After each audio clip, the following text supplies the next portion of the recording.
இருக்கிறா. தாய போல புள்ள, நூலை போல சேலை. தண்ணித்துறைய பார்த்தா பிள்ளைய வீட்லயா பார்க்க முடியும்? தொட்டில் பழக்கம் சுடுகாடு மட்டும். ஐந்தில் வளையாததே ஐம்பதில் வளையுமா? வழியில போற நாய மடியில விட்ட கதையால இருக்கு. வழியில கோடாலிய காலில போட்டுக்கிட்டு குத்துது கொடிதுன்னு கதையால இருக்கு. மொட்டை தலைக்கும் முழங்காலுக்கும் முடிச்சு போட்ட கதையால இருக்கு.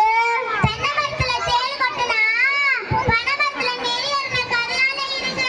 அறுக்க தெரியாதவன் அறையில 1008 கருக்கு அருவாளாம். ஆட தெரியாதவன் தெருகோணல்ல சொன்னானாம். குருடனுக்கு குருடனே வழி காட்டுனானாம். ஒரு குருடி தண்ணிக்கு போக 7 குருடி தேடி போன கதையால இருக்கு.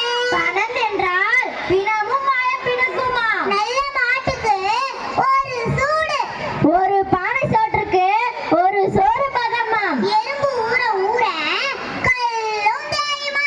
ஆடி காற்றடிச்சா அம்மியும் நகருமாம். பழங்காமூச்சி வேலைக்கு போச்சா வேலை கிடைச்சதும் கூலி கிடைக்கலையா. நடக்க முடியாதுன்னு சித்தப்பா வீட்டுல பொண்ணு எடுத்த கதையால இருக்கு. விடிய விடிய ராமாயணம் கேட்டு விடிஞ்சதும் சீதைக்கு ராம சித்தப்பாவா. அரசனை நம்பி புருஷனை கைவிட்ட கதையால இருக்கு. கல்லானாலும் கண்ணவன் புல்லானாலும் புருஷன். படிக்கிறது பாரதமா, இடிக்கிறது பெருமாள் கோவிலாம். கையில ருத்ராட்ச கொட்டை கக்கத்துல கல்லா நட்டான். நெட்டே நம்பினாலும் இந்த குட்டே நம்ப கூடாது. யார